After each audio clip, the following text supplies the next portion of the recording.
Does everyone here have these fantastic Meta glasses? Do you have your glasses? Okay, everyone has their glasses. Oh, look at Linda with the glasses. I've never seen people so happy with a giveaway, Joelle. It's exciting. Right? Have you ever seen people so happy? It's so good. Yes, we have one more seat. Josh Ginsburg back from the West Coast. Here he is. It's a reunion. Thank you so much. All right, we're going to get started. Everyone good? Yes. Welcome to the Washington AI Network podcast. I'm Tammy Haddad, the founder of the Washington AI Network, where we bring together official Washington, D.C. insiders and AI experts who are challenging, debating, and just trying to figure out the rules of the road for artificial intelligence. The conversation you're about to hear took place at the inaugural TGAIFriday lunch on Friday, April 26th, to kick off the 2024 White House Correspondents Weekend. The Washington AI Network took over the House at 12:29 to showcase Meta's latest AI technologies, including the Quest 3 mixed reality VR headset, Spotty the AI robot dog, and my personal favorite, the Ray-Ban Meta smart glasses. In this episode, you'll hear from one of the world's leading AI researchers. My guest is Joelle Pineau, Vice President of AI Research at Meta.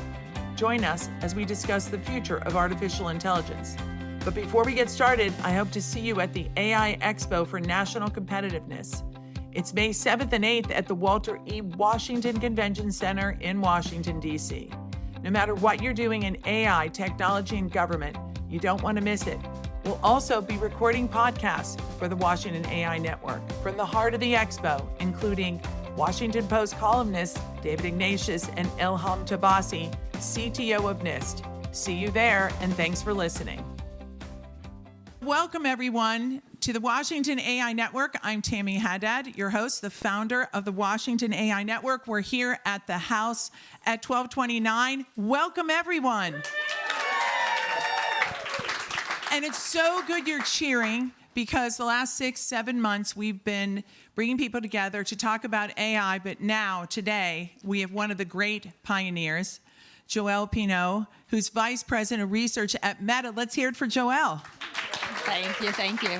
Thank you so much for coming to Washington. You see the interest you have in the room for what you've done and how you've done it. They have stepped through our demos. The Quest 3, who did the Quest 3, right? What song did you perform on the Quest 3? House of the Rising Sun? That's what I did. I sang too. Joelle, I cleared the room. Sorry about that. And we've got the Meta Ray-Bans, right? Yes. And we've got Spotty, the robot, and the fantastic AI team. There was Linda Carter herself getting a ball from Spotty. What an incredible day. We're so honored to have you here with us. But we have to start. How did you get into AI and research? I've been in AI research for a couple decades now, and it was really hard to imagine 20 years ago working in AI. You know, I did my graduate studies, master's PhD at Carnegie Mellon University in Pittsburgh, where they have an amazing, yes, some Pittsburgh folks here, they have an amazing robotics program. And we were toiling away. I think for me, really, the driver has always been just curiosity.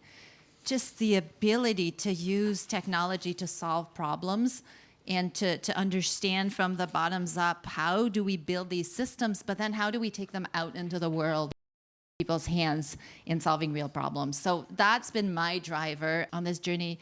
I had no idea I would be in this wave of excitement, interest, concern, curiosity about AI when I started, but it's been really great to see how the field has changed.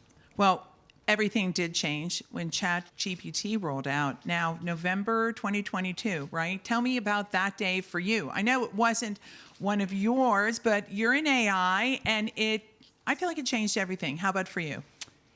That day was so interesting. And, you know, if you go back to my beginning as a researcher, actually, you can go back to my thesis, and we were building dialogue systems with the technology from the late 90s, far, far away. So I'd been watching for many years what we could do in dialogue systems and conversational agents. I built many of them. Is that conversation or both? It's text, but it's the ability to use text for engaging conversation, communication with people, which is different from just generic text, right? There's a science, but also an art to building a system that, yes, generates text, but does it in a way that's informative, engaging, and that really captures people's interest. And so I'd been watching this field for many years. ChatGPT comes out, and I have to say it was interesting to see it. There's nothing there that it did that I thought was impossible.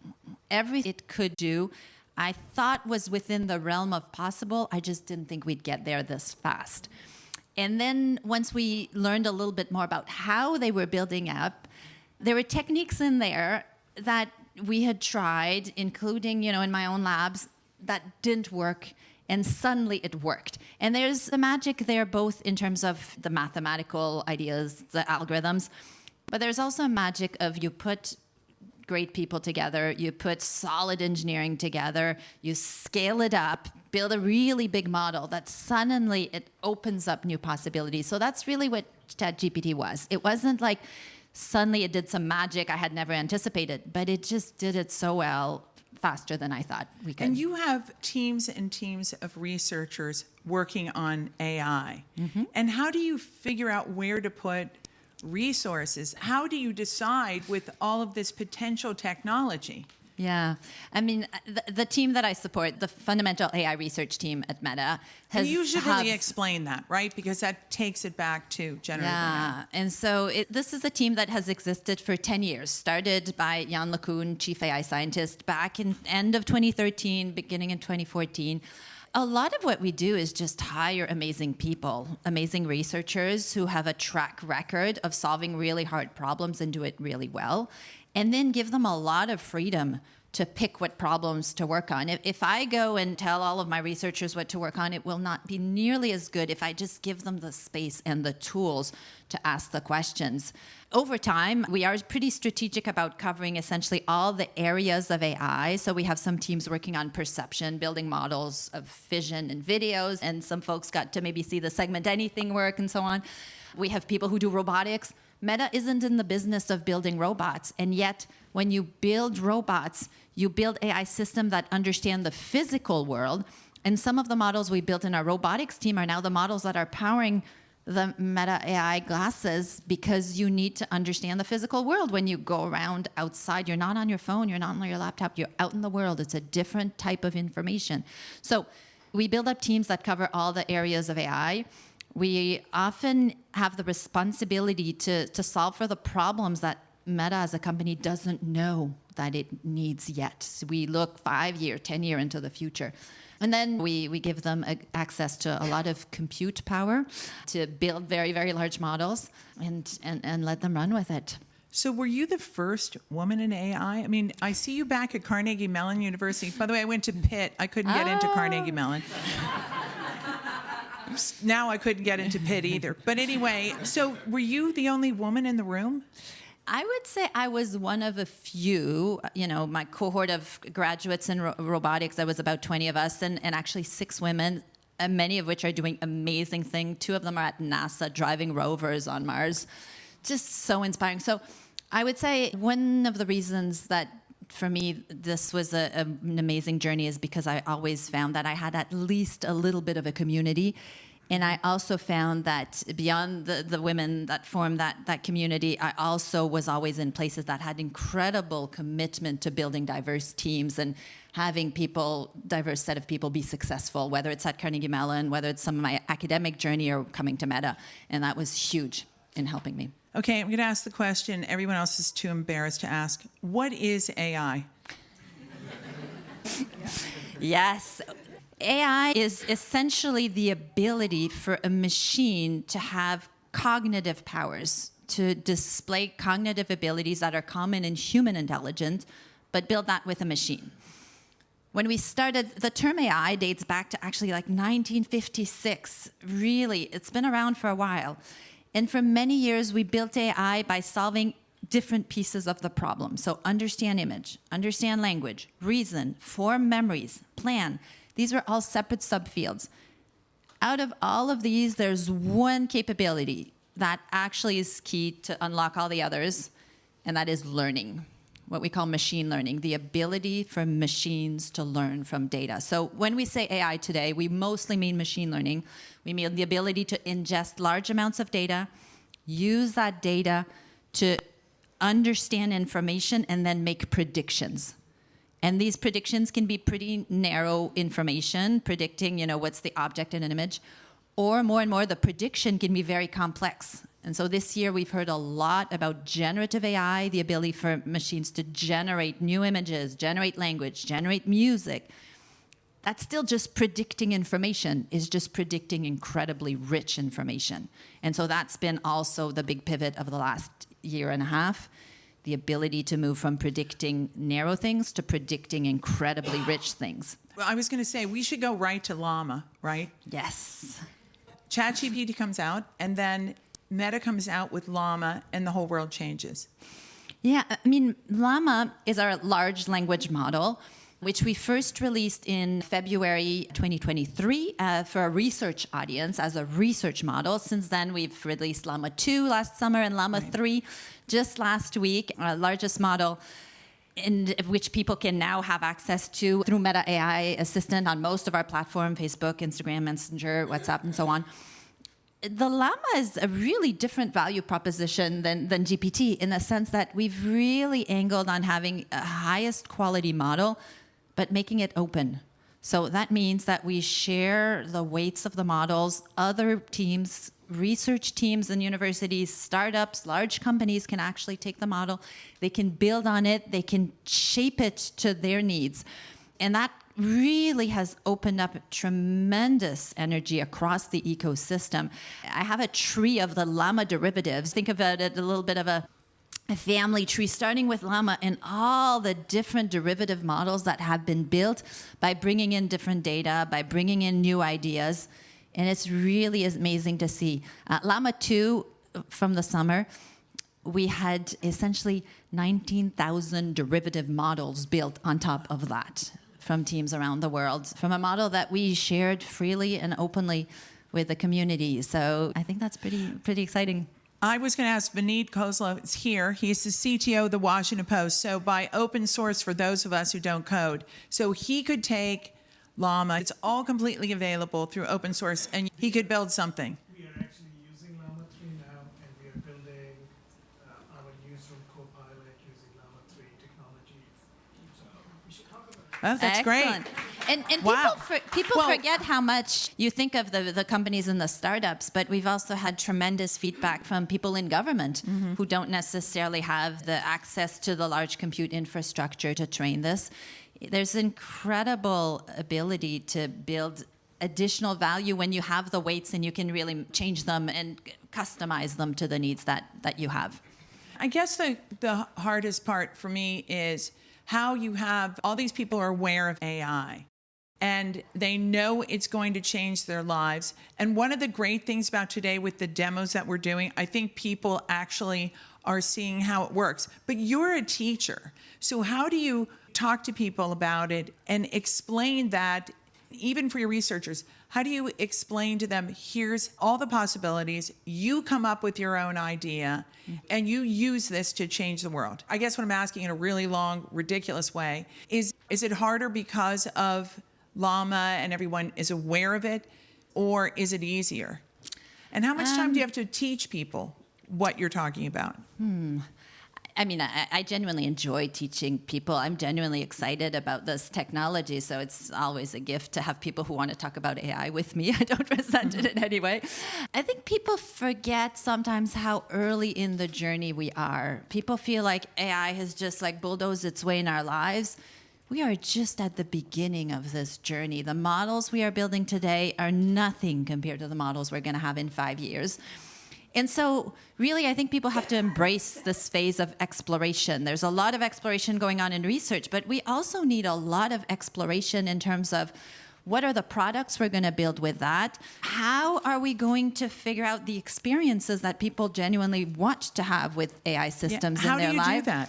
And even what are the guardrails we put into that and so on. So that for me is the whole reason to have an open approach right now. It's because we get this in the hands of lots of different people, including people who have different points of views. And from that, we can have a global conversation of what should be the future of AI. If we just keep this inside, yes, we can develop it. We can build it into products that billions of people will use and love. That's wonderful. I'm excited about that too. But honestly, all of that's going to get a lot better when we have many more people participating in the development, in the innovation, and in the conversation. So as an educator, I feel my role is to, yes, build the research, but also to demystify, to help people understand. And that's just like opening up a door into the conversation for many people. So Vineet, he comes to you, he makes the deal with you guys on open source. Do they just take the product and go with it? Is there some sort of feedback loop which helps you develop more and more AI ideas and to decide where to go with all those GPUs? No one asked her. I hope someone asked her today how many GPUs she has, because to me, that's the key question. I mean, that is certainly the intent. And to be honest, we don't ask for a lot in return in that we share the model openly. We do share a lot of tools and information with it. But with 19,000 people building derivative models, you can imagine we don't necessarily have the bandwidth to follow up with each of them and form fully fledged partnership. So that's a little bit the challenge, in fact. There's so much exciting innovation, and even just keeping track of it and figuring out which pieces of it to bring back into the next generation of our model. Right now is a little bit ad hoc. Ideally, we'd be very intentional, and I'm delighted to always meet people who are using the model. But right now it's still a little bit ad hoc just because the wave of excitement has been so big compared to the capacity, and at the same time our research teams are actively building the next generation. We released Llama 3, but only the smaller models. The larger model is still training. We will build a Llama 4 and so on. So that's something that I think over time will get better. People may not be aware, but our team also built PyTorch. For those who are not deeply in the field, PyTorch is essentially like a machine learning library. So if you're building machine learning models today, chances are, very high chance, unless you work at Google, that you're using PyTorch across the industry, across the academic community. We built PyTorch now multiple years ago, released around 2016. With PyTorch, we've built in a very intentional way a community, a way for people to share back, get involved in the development. We even transferred PyTorch to an external foundation in the last year. So over time with Llama, we will get more organized at how to do it. We already have an amazing community, and we really hope to really share back, but also bring in all the work that these people are doing. So much is going on in AI, it's sort of hard to keep up. She actually told me earlier when ChatGPT came out that most of the OpenAI people didn't even know about it in the company. How do you keep up with all the information so you can make the best decision? It's hard. Simone thinks that's a good question. It's Simone hard Sanders to keep said, up. I would have asked that question. Yes, two things. One is I do consume broadly a lot of information, whether it's online information, I read research papers, listen to podcasts, and so on. I work for a social network company. I lean deeply on my network to share good information. My research teams know if they read something exciting, they send it to me and say, have you seen that? And so on and so forth. There's a lot of exchange of information that goes that way. The other thing, honestly, is just to be cognizant of the fact that I don't have the ability to absorb information at the same speed as Meta AI. And so there's a lot I'm going to miss. That's okay. If I really need to know, I'll find out in time, and I don't sweat it. But if I spend all of my time online trying to read everything and follow everything, I won't have any time to do the deep work. So it's also deciding, like, how much energy do you put following information, but how much time do you save for yourself to do the deep thinking work, which is important also. When you're in conversations with Mark Zuckerberg, another technologist, it's not like you're talking to, with all due respect to the communications people in the room, the communications team or the advertising team, when you're talking about these issues, how do you, I don't know, I just feel like the company is so big, successful, it's so exciting. Every day I find different things. We're about to talk about the demos and the glasses and all the different things. When you're talking to each other about it, first of all, do you focus on the competition? How do you pick it? It's been very interesting to see Mark's interest evolving over time on AI. Maybe dial back 10 years ago, when we started the Fundamental AI Research Team Fair, Mark was actually really involved at that time. He flew down to the NeurIPS conference, which is the place where all the AI researchers meet up. He shared his intent. He's been always very transparent about his intent. He shared his intent to build a world-class AI research lab. They interviewed a bunch of people on the spot, and those are many of the employees that started the lab, some of which are still with us today. There's a lot of things on his plate, but I would say in the last year, AI is definitely one of the topics where he's spending the most time. He's incredibly knowledgeable. He's incredibly curious. He asks a lot of questions. He wants information. He reads and consumes information. And as a result, I think he has a really deep understanding of the field. A lot of our conversations are about how fast we can move in terms of the research, what are the key problems to solve. But also, he's very product focused. And so figuring out how do you bring this into products in a way that people are going to be engaged. And again, as I was mentioning earlier, we're just at the beginning of that journey. So it requires a lot of experimentation. It requires getting comfortable with the fact that we don't know exactly what are going to be very, very compelling AI products. He has an appetite for discovery and for learning. And I do work with a lot of the product leads also who are very curious and want to figure out how we can leverage that technology. And what do you think about the photo of Mark with the beard? Did everyone see that? Super cute, Mark. Yeah. But you told me earlier he's cuter in person, right? I will not comment on the appearance of my coworker. Yes, you're not. You can't talk about the appearance of anyone. Certainly the meme with a beard has been hugely popular. And I do feel a responsibility that we should be transparent when some of our images are enhanced with AI, to be transparent about the fact that the image has been manipulated. I can attest he does not wear a beard in real life right now. You can, thank you for that confirmation. The Washington Post is in the house. Cat's going off to write that right now. But you also pointed out to me that you can really tell the fake material. You can see where it originates, which is, I was talking to someone at HBO Films. I said, I don't understand. You guys should go watermark all your stuff. There's like, you're crazy. But your point is, you know what it is. We often do. I think there's been a lot of efforts in the last few years on this question of really authentication of information. In many ways, this is a problem we've tackled for many years. Even before generative AI was there, there is a spread of misinformation, and we've developed some of the most sophisticated tools to do that. Sometimes, and that's what's interesting with generative AI, people feel like just looking at the image, you should be able to tell or not.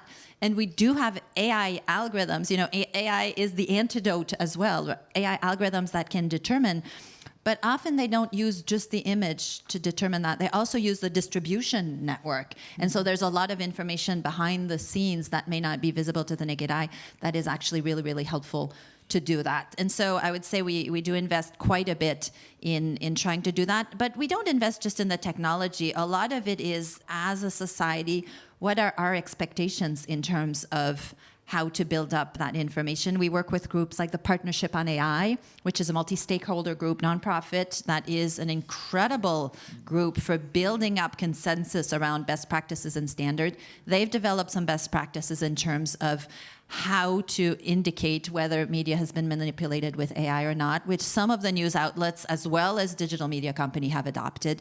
And so I think we're also going to continue to partner with others, because it doesn't really make sense to develop a standard that is only Meta's owned. We need standards that are industry-wide, that people understand, that understand the labeling on the information they consume to really inform them. Okay, let's turn to Spotty.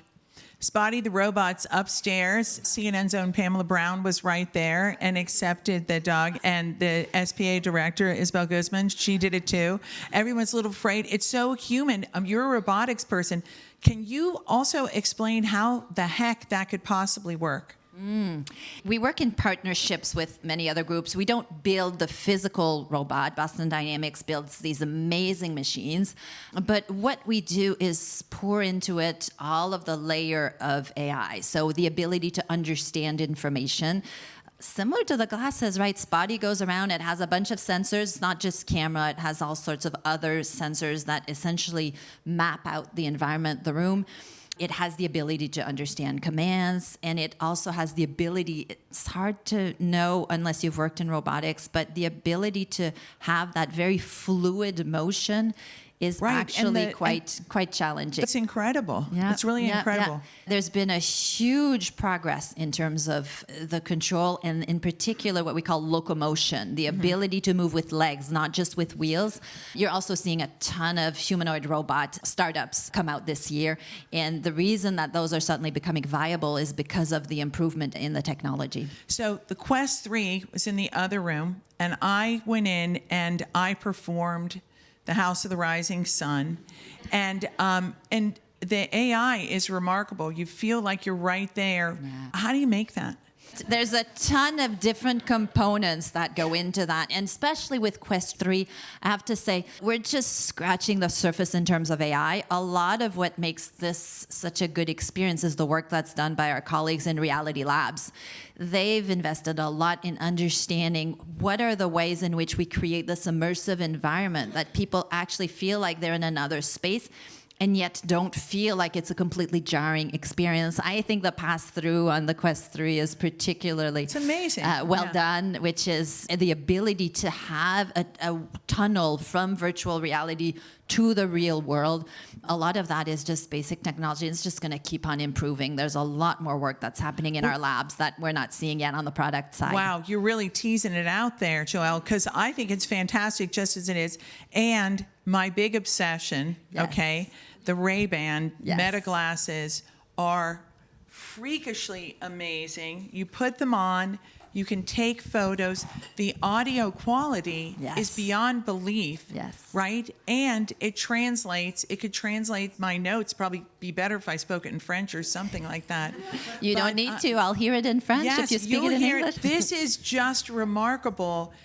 Do you feel that way about it? I'm so shocked by it. And we're going to, by the way, take a couple very quick questions here because I've talked too long. I have to say I'm super excited about the work that's going on in the Ray-Ban Meta glasses. That's been one for us. You know, we talked about the ChatGPT team where OpenAI didn't quite know just how good the model was before they put it out. I think for us, the glasses were a little bit of that moment in that we expected AI to be a transformative experience for the glasses a few generations later. It was always, I think, the intersection between the work going on mixed reality and AI. We knew there was going to be a point of convergence, but we expected that to be a little bit later. But just the progress on AI has been so good in the last year. And honestly, like earlier in 2023, we just decided to sprint for it and try to bring a model into the glasses, not just into phones, but bring a model into the glasses. And this is some of the work that some of the researchers on my team did, some of it based on our robotics work. And there's something different about experiencing AI as you're going out in the world. So yeah, I'm super excited. I'm based in Canada, and honestly, I didn't have the AI features on my glasses till this week. My teams are building it, but I couldn't use it day to day in my life in Montreal. So I'm just thrilled that we also released in other countries and that we can use this not just in the US, but actually in several other countries, many more to come over time. So I'm going to start using them now, and I'll report back. You may need it for a correspondence weekend. I might just say, does someone have a question? If you can go over to the microphone, that would be great. The thing that I keep thinking about for this is that when you think about health issues globally, right, and communicating, you put the glasses on, you can learn about things. It makes all kinds of information available to anyone, anytime. That's remarkable. Yeah.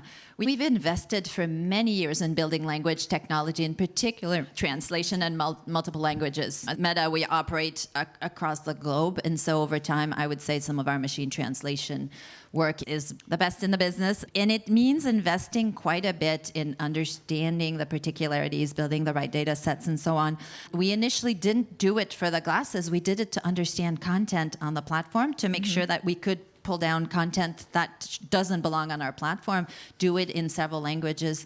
But now to see that experience being available on the glasses, I do a lot of travel, sometimes to countries where I don't speak the local language. So I'm super thrilled to have that ready. You know, you're going to be a big rock star this weekend when you go to the correspondence dinner, because people here are trying to figure out AI.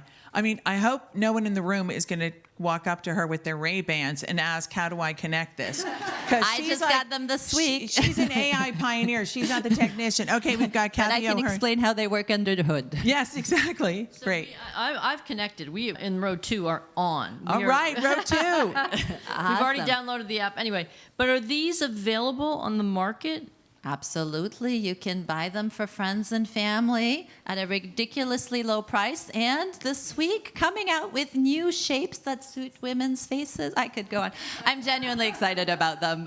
The cat look. Yes. I like mine. Do you No, guys think I these look are good hot. in these? These are I think they're fantastic, very yeah. flattering. All right. Anyone else have a question? Yes. Pamela Brown, right up here. Go ahead. Yeah, if you don't mind. Yes, TV anchor, please go up to the microphone. Thank you, Pam. So it really struck me when you said we're at the beginning of this journey with AI. And I think so many of us who are not in that space day to day think like we're so far ahead. So I wonder, it made me think, as you do look ahead 5-10 years, where do you see AI in our day to day lives? How is it going to be implemented from what you can project now? Yeah, it's a great question, and it's a very hard one. Like, I spend a lot of my time thinking of where we're going in the future, but I don't pretend to have the answers. But what I will say is, I think in many ways, our use of AI so far has been very much in narrow modalities. So we have AI systems that understand language. We have other systems that understand images. We have other systems that understand sound. The human brain doesn't work that way. We have the ability to perceive very rich information, to integrate it very quickly. So one of the big things we need to build is models that are much more multimodal. The other thing is, in many ways, AI is at its best when you don't see it, when you don't know that you're experiencing it, and people think AI has suddenly appeared. But in fact, for any of you who has been in the digital world for the last decade, I promise you almost all of your interactions on the web are mediated by AI. AI mediates the content you see, the content you don't see, in what order you see it, and in what shape and form you see it.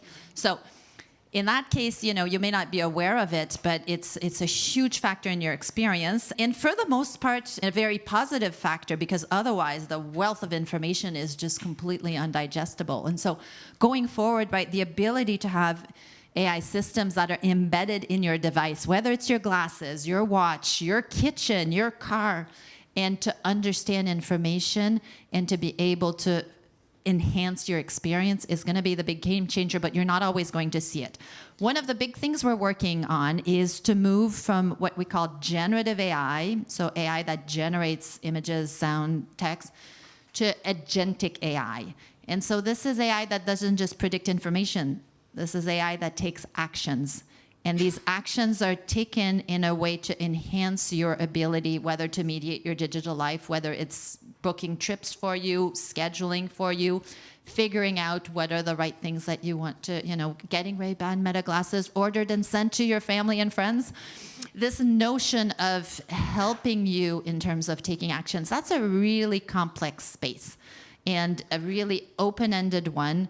What are the types of actions that we actually want agents to do in a way that's responsible, in a way that's coherent with my values, with my preferences? Huge amounts of challenges. Some of them are technical challenges. Some of them are in terms of building this in a way that's responsible. And so that's a lot of what we're doing, the multimodal, the agentic work, the understanding the world in a much more rich way. Wow. I have one follow-up, if that's okay. Yes. I think a lot of us, and including myself, I'm a news anchor, but I wonder about where my job will be in a few years and how AI is going to impact that and how much AI will be replacing people's jobs in the future. What do you think about that? I'll be honest with you, right? I do think we are in for a major transformation. You don't introduce this type of technology and expect the world to be the same. I don't know how many of you remember the Jetsons, right? Oh, like yeah. there was like a view of like, oh, here's all this technology, but everything else stays the same.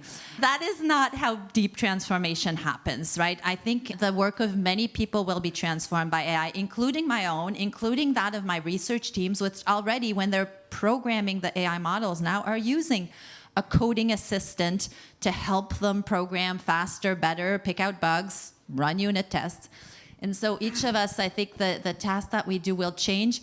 In many ways, what we're seeing when AI comes in is it raises the level of abstraction at which we do the work. So if you think back 500 years back, the ability to write was essentially like a very beautiful penmanship. People would copy the text.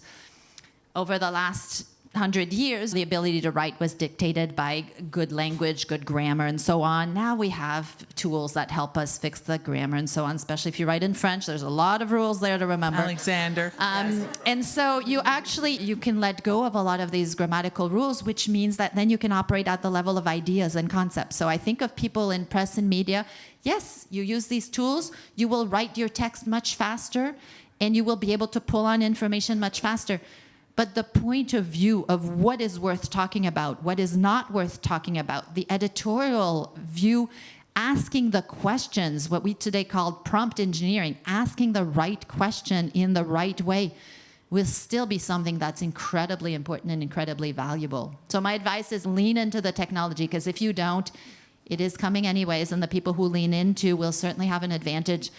But don't feel like your seat at the table is going to be replaced. If we do this right, and I hope we do, it will be a partnership, just a deeper partnership between AI and humans. That's great. Okay, so right now I want everyone to take out their glasses. Joelle, I can't thank you enough for your time today. It's been incredibly enlightening and inspirational. And before we go, though, I want everyone to put their glasses on, and we're going to take a photo together. You got your glasses? Get your meta glasses out, everyone. You're with a pioneer. And by the way, is she here from the Smithsonian? Who agrees with me that the Smithsonian should get Joelle's computer, okay? And it should go into the Smithsonian. There she is right now, Jalissa Marenko. Don't you want Joelle's computer? Like magic, she appeared. How about that? Okay, everyone put your glasses on. We're going to get a picture of you there, and then we're all going to get our picture together. Okay, there we go. Thank you, everyone.